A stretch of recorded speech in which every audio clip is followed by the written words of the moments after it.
strong warm-up is important for preparing for that day's training or race. Having a good warm-up is going to allow you to perform to your potential for that day.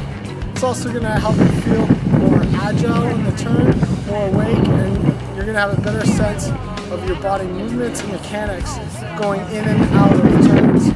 We recommend that you do 10 reps for each exercise. If there's a left to right or front and back to the exercise, that you do 10 reps on each side of that exercise. Approach everyday training as an opportunity to get better and really to value the time that you have in training and to get the most out of it. A warm-up is just one part of that equation. Here we get started with arm circles. We're going to do 10 in each direction. Keep them small forward, then go to small backwards.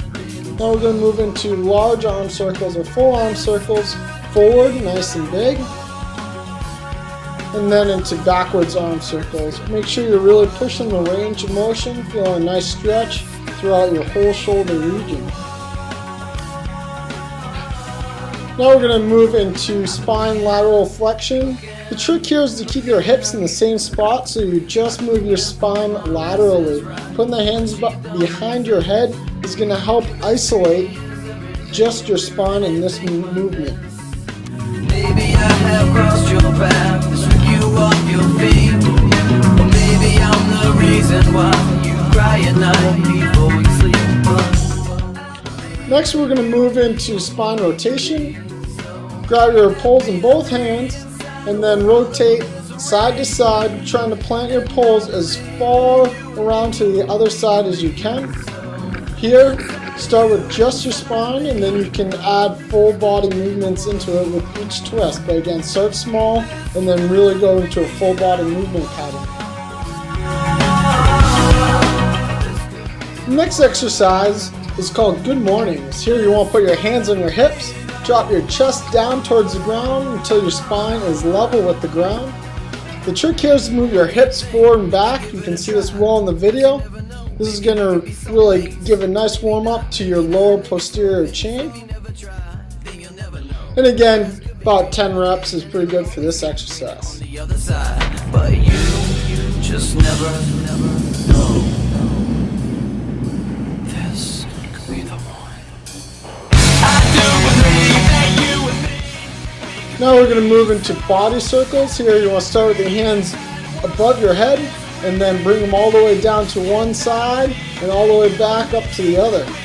Here it's important just to work like arms on a clock and move your body and twist it from one side to the other. This exercise is going to really warm up that core and make you ready for racing. Next exercise we're going into is called chops. Here you want your feet just a little bit wider than hip width apart. You want to kneel down over that one knee, get your chest as close to that knee as you can, and then bring your arms all the way up over your head and rotate as far as you can. Here you really want to feel the range of motion at either side of this exercise, as well as getting your body warm. Again, about 5 to 10 reps on each side is sufficient.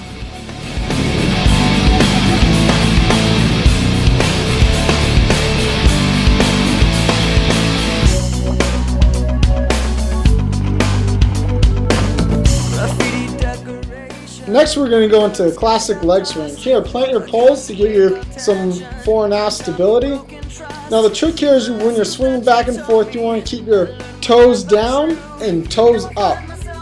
We don't want to see the hip open up here. We really want to see the hip stay level and feel a nice stretch in the back of your leg and then in your hip flexors as well.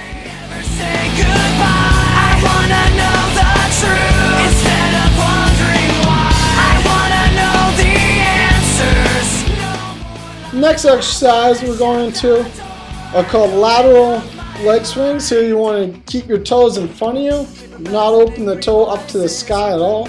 This is going to really warm up your glute med and your groin. Here you want to just make sure you're staying across the body, staying balanced, and nice level hips. Don't want to bring the hips up so you add the spine into it. Again, you just want your hip to be involved in this exercise.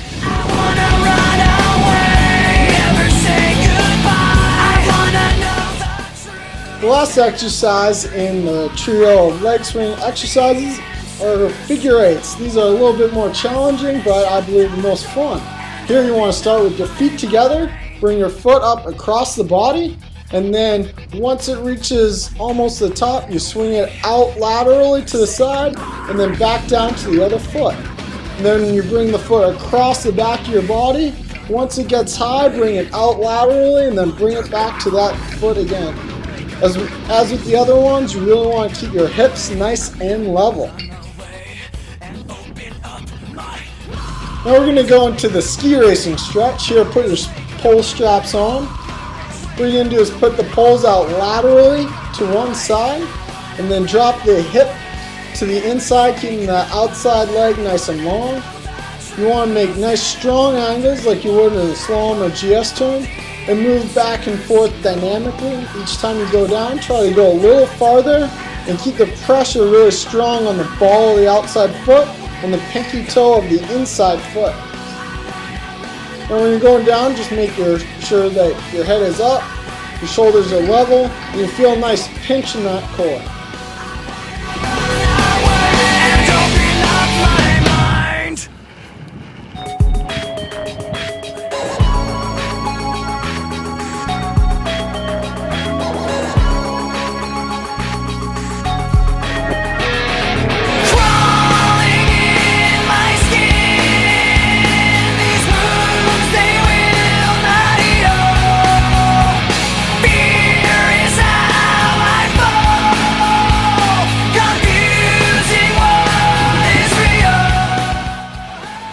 Now we're going to go into the second half of the warm-up. Here the goal is just to warm up the body now that we've stretched it out dynamically and get the energy systems ready to rock for a day of training or racing. We're going to start here with 30 body squats, just nice and quick.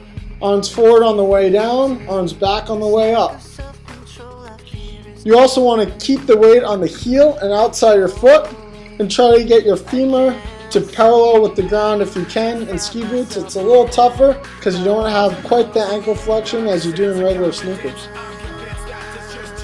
Now we're going to go into forward lunges with arm raises. These are called spiders. Here you want to step forward, get that front femur parallel with the ground and feel a nice stretch in the hip flexor of the leg that stays back. Again, about 10 on each side is sufficient. A good lunge has 4 phases. You want a nice exaggerated step forward, a sit down and back so you're on the heel and outside foot of that front leg. Then you're going to come up a little bit and then power back strong to a regular standing position.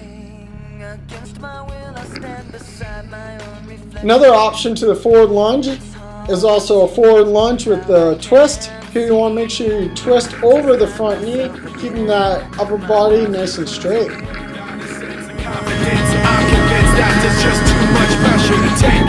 I felt this way before, so insecure.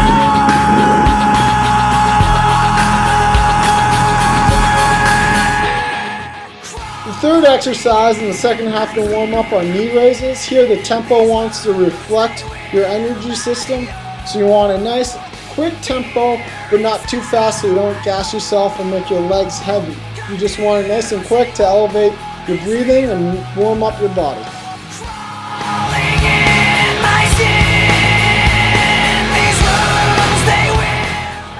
Now we'll go into butt kicks. Here you want to bring your foot up to your butt as far as you can. Really try to touch your butt if that's possible. And again, the tempo should reflect your energy system of just trying to warm up that oxidative system. Moving quickly, getting your breathing elevated just slightly, and warming up your hamstrings and feeling a nice stretch in your quads. Now it's time to go perform on the hill.